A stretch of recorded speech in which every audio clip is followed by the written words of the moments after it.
نحمده ونصلي على رسوله الكريم أما بعد أعوذ بالله من الشيطان الرجيم بسم الله الرحمن الرحيم يا أيتها النفس المطمئنة ارجعي إلى ربك راضية مرضية فادخلي في عبادي وادخلي جنتي. یہ سنا چکا ہوں لیکن مختصراً سنایا تفصیل سے. جو رسالہ جو ہے اس کا قاعدہ عاشرہ 10واں قاعدہ ہے جس پر نفس کی تربیت اور تزکیہ کا انحصار ہے. 10 ہے یہ 10واں قاعدہ. اس کی تھوڑے سے پہلے سنا چکا ہوں, اب سب لوگ تو ہے نہیں ہوں گے, لیکن یہ قاعدہ عاشرہ ہے, 10واں قاعدہ. 10واں قاعدہ نفس کی معرفت حاصل کرنا ہے. اصلاح جب ہوگی جب اپنے نفس کی تم کو معرفت ہوگی, وہ کیا ہے, تمہارا نفس کیا ہے, اس کی کیا حقیقت ہے, اس کی کیا ماہیت ہے, اللہ تعالیٰ اس نفس سے کیا چاہتا ہے. معرفت ہوگی تبھی تو نفس کی اصلاح کرے گا. سب سے بڑی ہے قد افلح من زکاہا وقد خاب من دساہا. اس نفس کو جب آدمی سدھارے گا تو فلاح پائے گا. نفس کے سدھار پر عافیت کا ملنا ہے.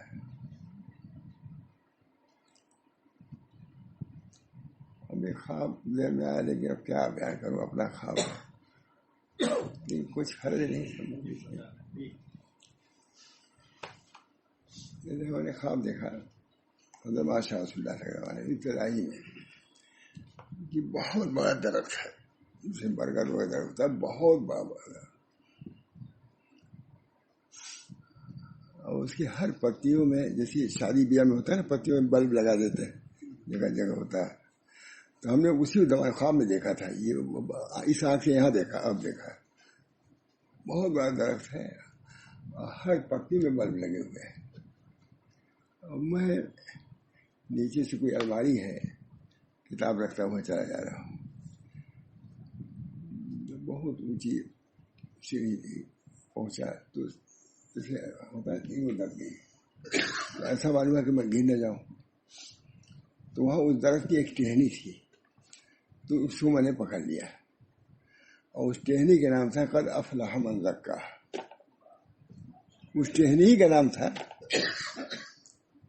حضرت نے تعبیر دیا, ہاں بھائی میں یہی تو کہتا ہوں کہ علم کے ساتھ تزکیہ نفس ضروری ہے. صرف الماری میں کتاب رکھتے جائے, کبھی آتا نہیں بیان کیا میں نے. آج مانی ابھی جی نہیں چاہ رہا تھا بیان کرنے کو,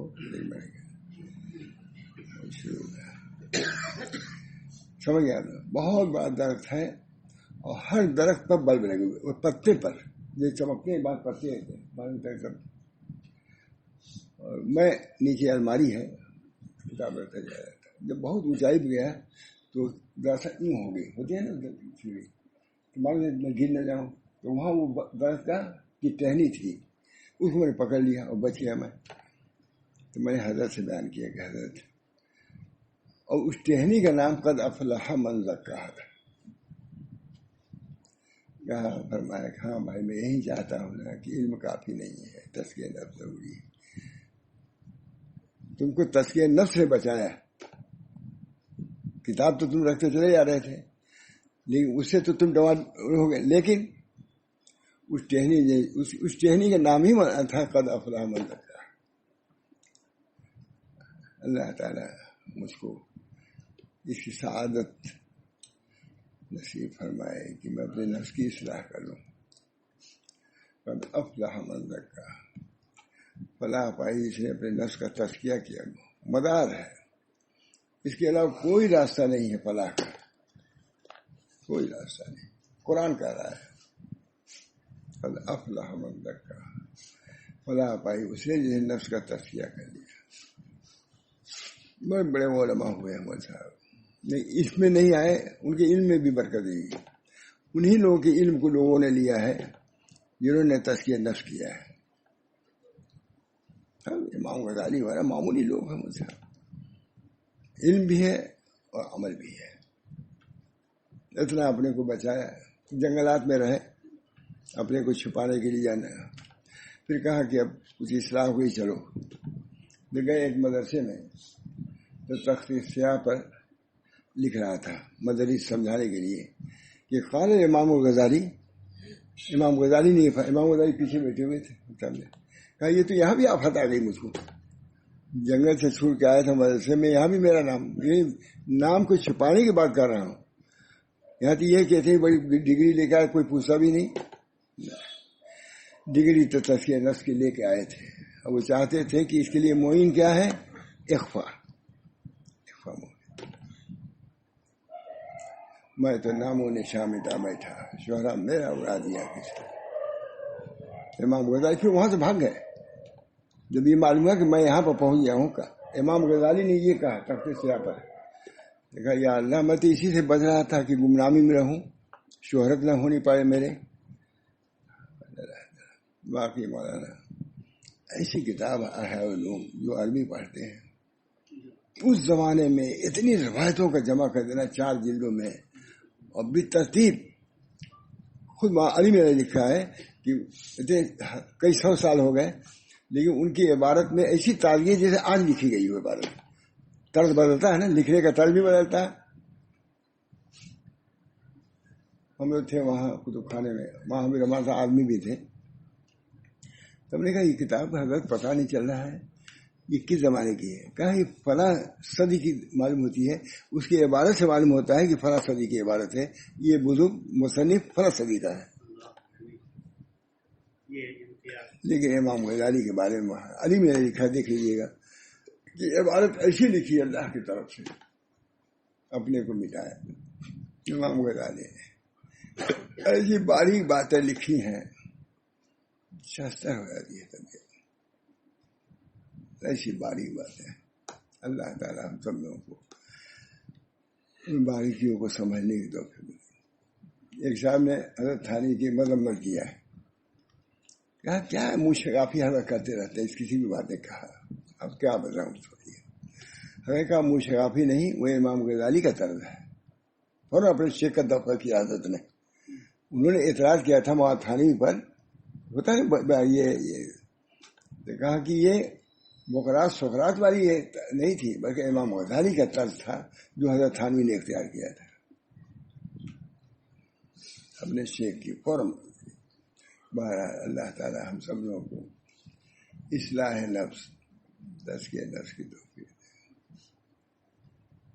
نہنگو اژدہاؤ نے شیر نر مارا تو کیا مارا، بڑے موذی کو مارا، نفس امارہ کو گر مارا۔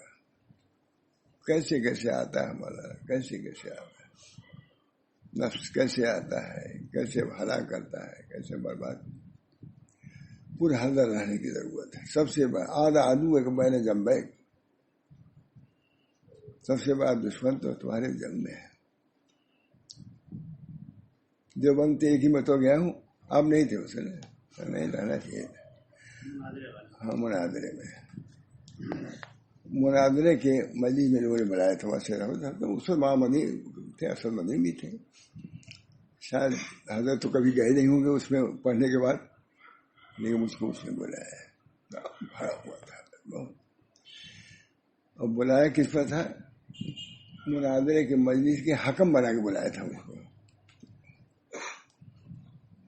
تو بعد انہوں نے کہا کہ آپ کو بلائے بھی تو مناظرے کیوں نہیں بلایا، کہنے والے تو کہہ دیتے ہیں کچھ، میں اسی پہ بیان کیا۔ میں نے کہا کہ پورا قرآن مناظرے سے بھرا ہوا ہے۔ مناظرہ با 4 فرقے واللہ، مشرکین، یہود، نصارہ، منافقین، ہے کہ پورے قرآن میں یہ مناظری تو علم احکام ہے، علم قصص ہے، اور چوتھا علم جو ہے علم مخاصمہ ہے مناظرہ۔ میں نے کہا اس کے لیے آپ نے بلایا، یہ نہیں کہا کہ آپ نے کچھ طلب کیا، اس کے لیے بلایا ہے۔ یہ قرآن کا خاص مورد ہے، خاص مضمون ہے مخاصمہ۔ اس سے مخاصمہ با مشرکین والیہود والنصارہ والمنافقین، یہ 4 فرقے سے مناظرہ کیا ہے قرآن نے۔ پھر مجھ کو بلایا تو کیا تعجب کی بات۔ میں نے کہا وہ مخاصمہ تو چل رہا ہے، قرآن نے مخاصمہ کیا ہے، اور میں کہتا ہوں کہ ایک مخاصمہ اور باقی ہے، وہ مخاصمہ بالنفس ہے۔ یہ مناظرہ کرتا ہے اپنے نفس سے۔ اگر اس مناظرے میں کامیاب ہو گئے تو یہود نصارہ پر غالب آؤ گے، ورنہ پھر ہو جاؤ گے۔ میں کہا بہت مجمع تھا. ایک مخاصمہ بالنص ہے، یہود و نصارہ سے مناظرہ ہے. مخاصمہ میں ہم نہیں جو کامیاب ہو رہے ہیں، وہی بنا پر مخاصمہ بالنص جو سب سے بڑا دشمن یہاں پر موجود ہے اس میں ہم ناکامیاب ہو چکے ہیں. اس بنا پر ان سے ہم مخاصمے میں ناکامیاب ہو رہے ہیں. اس کی طرف توجہ کیجیے. انہوں نے کہا یہ تو یہ خانقاہ بنا دیا انہوں نے. ماں سید احمد پالنپوری کے بھائی نے کہا یہ تو میں کہا چل اللہ تعالیٰ کا شکر ہے. با مخاصمہ میں اللہ تعالیٰ ہم سب لوگوں کو اپنے نفس کے سمجھنے کی، من عرف نفسہ عرف رب، جو اپنے نفس کو پہچانے گا وہی اپنے رب کو پہچانے گا. اللہ تعالیٰ ہم سب لوگوں کو کامیاب فرمائے اس مناظرے میں، اس مخاصمہ میں، اس مقاتلہ میں.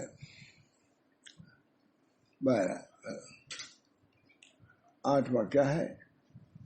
تزکیہ نفس کے باب میں لازم و حتمی چیز ہے کہ نفس کی حقیقت اور اس کے صفات کی معرفت، تاکہ اس پر توجہ، اس کے رعایت آسان ہو جائے. معلوم کرنا ضروری ہے نفس ہے کیا ہے، تمہارا نفس کہاں جا رہا ہے، کس درجے پر ہے، معلوم کرنا ہو.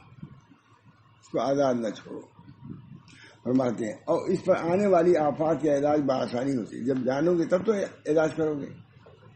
تم کو معلوم ہی نہیں کہ کن امراض میں نفس ہمارا مبتلا ہے، کس کی دوا کی ضرورت ہے، علاج کی ضرورت ہے. اللہ تعالیٰ نے اپنی کتاب میں نفس کے 3 مشہور صفات کا ذکر فرمایا ہے کہ کیا؟ نفس مطمئنہ، نفس لوامہ، نفس امارہ. نفس مطمئنہ وہ ہے جو اللہ تعالیٰ پہ ایمان لائے، سب سے بڑا نفس مطمئنہ. اسی مطمئنہ میں راضیہ مرضیہ ہو جائے گا. اللہ کو پسند، اللہ کو وہ پسند اور اس کو اللہ پسند. راضیہ مرضیہ مطلب یہ ہے وہ راضی اپنے اللہ سے اور وہ راضی اپنے بندے سے، دونوں طرف ہوگا تب تم عملہ ہے. راضیت مرضیہ، نفس ہمارا راضیہ، جو اللہ کی طرف سے پیغام ہو اس کو ہم مانیں گے. راضیہ ہو گیا، جب راضیہ ہو گئے تو اللہ کا مرضیہ پسندیدہ ہو گئے. نفس مطمئنہ وہ ہے جو اللہ تعالیٰ پہ ایمان لائے اور اس کا ذکر کرے، اس کی عبادت کرے، اس کی طرح اچھی طور پر متوجہ ہونے سے مطمئن ہو جائے. اللہ کی طرف توجہ اس کی اللہ کی طرف ہو جائے. ہمارے حضرت بابا صاحب کہتے تھے کہ بھائی دیکھو کوئی مصیبت آ رہے تو پہلے تمہاری توجہ اللہ کی طرف ہونی چاہیے. کون نہیں جانتا ہے، لیکن توجہ دلانے کی ضرورت پڑی تب تو. بیماری آئے پہلی توجہ اللہ. ڈاکٹر حکیم طرف جانے سے پہلے یہ نہیں کہ نہ کرو، تو علاج بہت کرتے تھے، مولانا خود بہت پابند تھے، لیکن تعلیم یہ کرتے تھے. فرماتے تھے کہ جب کوئی بیماری آئے، کوئی مصیبت آئے تو اولاً تمہاری نگاہ اللہ کی طرف ہونا چاہیے. اس کے بعد اطباء کی طرف یا وکلاء کی طرف، جو بھی ہو، اللہ جو چاہے گا. الذین آمنوا وتطمئن قلوبهم بذکر اللہ، الا بذکر اللہ تطمئن قلوب. مراد اس سے وہ لوگ ہیں جو ایمان لائے. مطمئنہ کون لوگ ہیں؟ وہ لوگ ہیں جو ایمان لائے اور اللہ تعالیٰ کے ذکر سے ان کے دلوں کو اطمینان ہو جاتا ہے. وہ لوگ مطمئنہ والے ہیں. نیز اللہ تعالیٰ نے ارشاد فرمایا یا ایتھا النفس المطمئنہ ارجعی الی ربک راضیۃ مرضیہ وادخلی فی عبادی وادخلی جنتی. اے اطمینان والی روح تو اپنے پروردگار کی طرف چل. اے اطمینان والی روح تو اپنے پروردگار کی طرف چل، اس طرح کہ تو اس سے خوش اور وہ تجھ سے خوش. ایسے چلو، پھر تو میرے بندوں میں شامل ہو جا. جب اپنے کو مٹاؤ گے تو پھر ہمارے بندوں میں شامل ہو جاؤ گے اور میری جنت میں پہنچ جاؤ گے. نفس اس مطمئنہ ہو گیا. نفس لوامہ وہ ہے جو انسان کو اس کے غلط کام پر یا واجب کی عدم ادائیگی یا اطاعت میں کوتاہی پر ملامت ہے. لوامہ ملامت کرنا لفظی سے معلوم ہوتا ہے. کوئی کوتاہی ہو تو ملامت، تم نے اللہ کے حق میں کوتاہی کیا ہے، یہ ذہن میں رہے. اللہ کیا تمہارا پروردگار ہے. نفس لوامہ وہ ہے جو انسان کو اس کے غلط کام پر، واجب کی عدم ادائیگی پر یا طاعت میں کوتاہی پر ملامت کرے. جیسا کہ اللہ تعالیٰ نے سورہ قیامہ میں ارشاد فرمایا ولا اقسم بالنفس اللوامہ، اور میں نفس لوامہ کی قسم کھاتا ہوں. 2 ہو گئے. تیسرے کیا ہے؟ نفس امارہ. نفس امارہ بسو وہ ہے جو انسان کو محرمات اور گناہوں کے ارتکاب پر آمادہ کرے. یہ ہے امارہ، امر کرنے والا.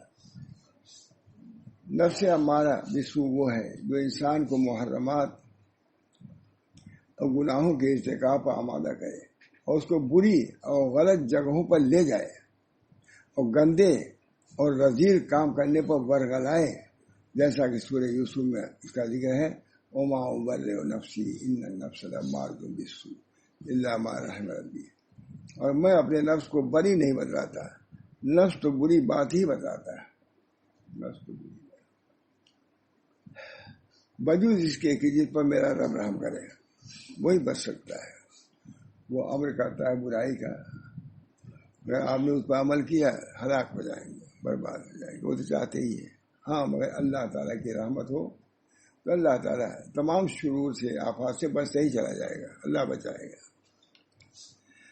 نفس کے یہ تین اوصاف در حقیقت نفس کو پیش آنے والے احوال ہیں، اور یہ احوال بدلتے رہتے ہیں اور ان واردات کے اعتبار سے تغیر پذیر ہیں جو نفس کو پیش آتی ہیں.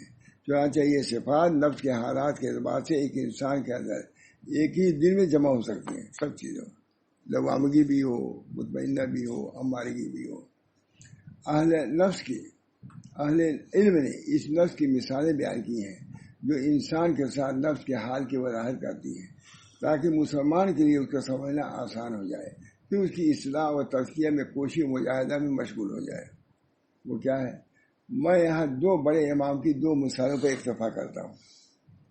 مثال اول، امام آجوری اپنی کتاب ادب النفوس میں بیان فرماتے ہیں کہ میں تمہارے سامنے ایک مثال دیتا ہوں جس کا معاملہ تم پر مخفی نہ رہے گا انشاءاللہ تعالی.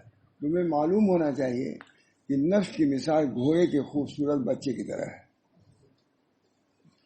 بڑے آدمی ہیں یہ. تمہیں معلوم ہونا چاہیے کہ نفس کی مثال گھوڑے کے خوبصورت بچے کی طرح ہے. جب اس کو کوئی دیکھنے والا دیکھتا ہے تو اس کا حسن جمال اس کو بھا جاتا ہے. لیکن اہل بصیرت اس کے متعلق یہ کہتے ہیں کہ اس سے فائدہ اس وقت اٹھایا جا سکتا ہے جب اس کی تربیت بھی ہو جائے. وہ تو گھوڑے کے بچے ہوتے خوش، یہ کہتے ہیں یہ مفید نہیں ہو سکتا جب تک اس کی تربیت نہ ہو. گھوڑے ہوتے ہیں اس کو سدھایا جاتا ہے باقاعدہ تربیت، ورنہ اس کی چال میں یا گدھے کی چال میں کوئی فرق نہیں رہے.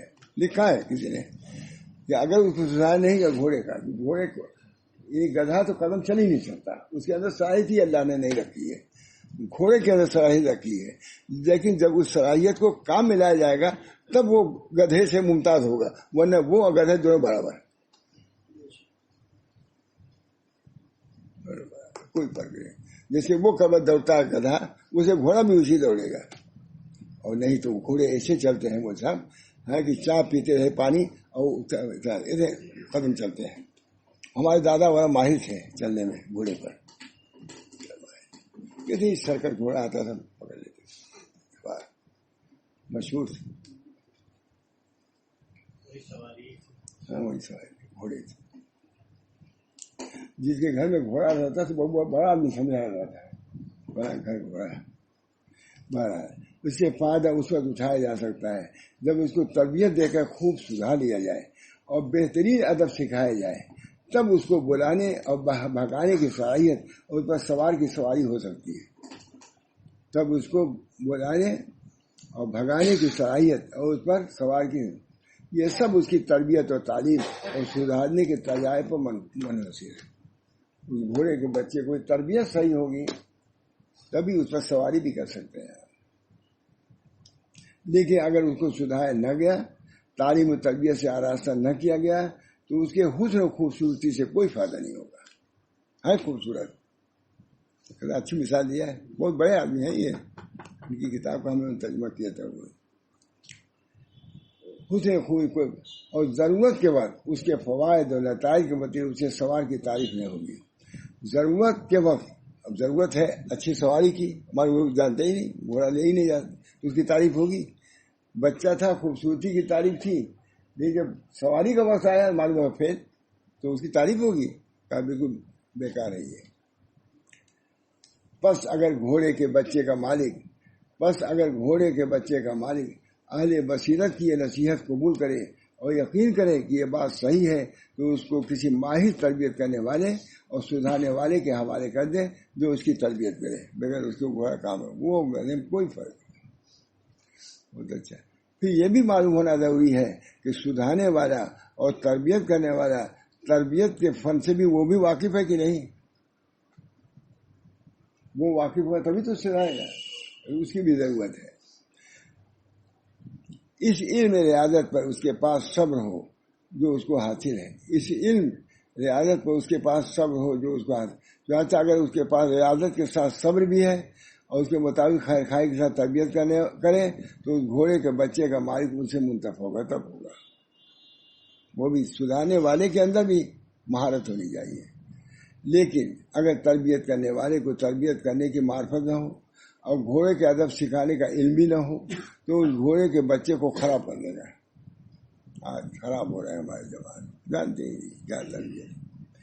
اور اپنے نفس کو بھی تھکائے گا اور اس کے سوار کے نتائج پر تعریف نہ ہوگی. اور اس کے سوار کے نتائج پر تعریف کیا کہے گا کہ ہم کو تھکا ڈالا اس نے. گھوڑے بھی بعض ایسے چلتے ہیں کہ تھکان نہیں ہوتا, بعض گھوڑے ایسے چلتے ہیں کہ جس کو اسے تھکان ہوتا ہے.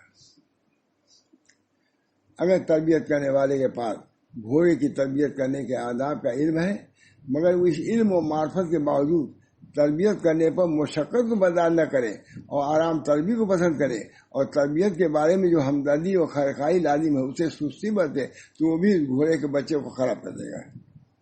تربیت کرنے والے کے اندر بھی صلاحیت ہونی چاہیے اور وہ اس کا خیرخواہ ہو کہ ہم کو تربیت کرنی ہے, اور اس کے ساتھ برا کرے گا اور وہ بلانے اور بھگانے کی صلاحیت نہ رکھے گا.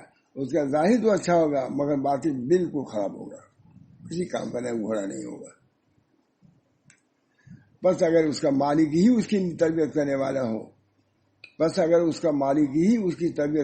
ہو تو اس کو اس غفلت اور سستی پر ندامت ہوگی جس دن ندامت اس کو فائدہ نہیں دے گی. مالک کو ڈھنگ نہیں, اسے تربیت کیا ہے. کوئی تربیت کرنے والا اچھا نہیں ملا, وہاں جا کے معلوم ہوا کچھ نہیں, ویسے ہی آ گیا ہے. جب وہ دوسرے کو بلانے کے بعد دیکھے گا کہ اسے بلایا تو آ گیا اور اس کو پا لیا اور بھاگنے کے موقع پر وہ بھاگا تو سلامت رہا, لیکن اس نے اپنے گھوڑے کے بچے کو بلایا تو نہ پایا. دوسرے کے گھوڑے کے بچے تو آ گیا لے گیا, لیکن اپنے بچے کو جس کی تربیت نہیں کیا وہ کبھی آئے گی نہیں. دیکھ رہی گھروں میں دیکھ رہی کریے دوسرا آ جاتا ہے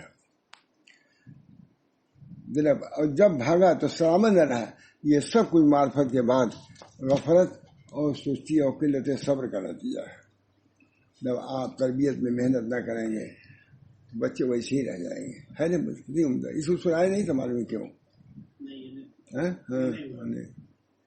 پھر وہ اپنے نفس کو ملامت اور توبیخ کرنے لگے اور کہنے لگے کیوں تو نے کوتاہی کی, کیوں تو نے تقصیر کی. ہائے میرے قلب, صبری کی وجہ بے صبری قلت صبری کی وجہ سے تمام مکروہات میری طرف لوٹ آئے. واللہ المستعان, میری بے صبری کا نتیجہ ہے, میں نے صبر نہیں کیا اس کی تربیت پر. اس کا نتیجہ یہ ہے کہ میرا گھوڑا کارآمد نہیں رہا.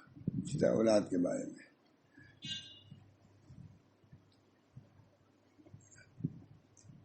یعنی اللہ تو رحمکم اللہ, یعنی اللہ تعالیٰ تم پر رحم کرے اور مثال کو جان لو اور خوب اچھی طرح سمجھ لو تو فلاح و نجات پیدا ہو گئے. گھوڑے والی مثال. اس مثال اول میں امام عاجری نے نفس بشری کے حال کو واضح فرمایا. یہ نفس اس گھوڑے کے بچے کی طرح ہے جس کی تربیت کی اور تربیت میں صبر کی ضرورت ہے, اور یہ ایسے امور کے علم کے ساتھ ہوگی جو نفس کو درست کر سکے اور اس کا تزکیہ کر سکے. یقیناً انسان جب اس کی معرفت اس کی تربیت میں کوتاہی کرے گا تو انجام کار بہت ہی نادم ہوگا. دوسری مثال ہے, اللہ تعالیٰ ہم سب لوگوں کو اپنی تربیت کی فکر, اپنے بچوں کی تربیت کی فکر عطا فرمایا. خود پہلے تو اپنی ہی ہے مثال, اپنی تربیت کیا کر رہے ہو, کیا نہیں کر رہے ہو, دوا کھا رہے ہو کہ نہیں کھا رہے ہو, غذا صحیح ساری مل رہی کہ نہیں. جب بہت اہتمام کرو گے تب صحت بنے گی, بات نہیں. اسی طرح قلب کی صحت کے لیے بھی کچھ چیزیں ایسی ہیں جو اختیار کرنی ہے اور کچھ چیزیں ایسی ہیں جو چھوڑنی ہے. اللہ تعالیٰ ہم سب کو اس کی توفیق دے، ہمارے نفوس کا تزکیہ فرمائے، اللہ تعالیٰ ہم سے راضی ہو جائے۔ اللہ تعالیٰ ہر کسی کی بد دعا کیجیے، اللہ تعالیٰ ہم سب کو عافیت ہدایت عطا فرمائے۔ من اوتی کتابہ بیمینہ فیقول ہاؤم اقرؤا، اللہ تعالیٰ ہم سب لوگوں کو نفوس کی اصلاح فرمائے، اور ہمارا نام اعمال ہمارے دائیں ہاتھوں میں عطا فرمائے کہ ہم نام اعمال کو اپنے لوگوں کو دکھلا سکیں۔ یہ نام اعمال ہے، یہ ہم نے اعمال کیے جس کی بنا پر اللہ نے ہم کو بخش دیا، جنت میں داخل ہونے کا فیصلہ فرمایا۔ اور اگر اس کے معاملہ برعکس ہوا تو سوائے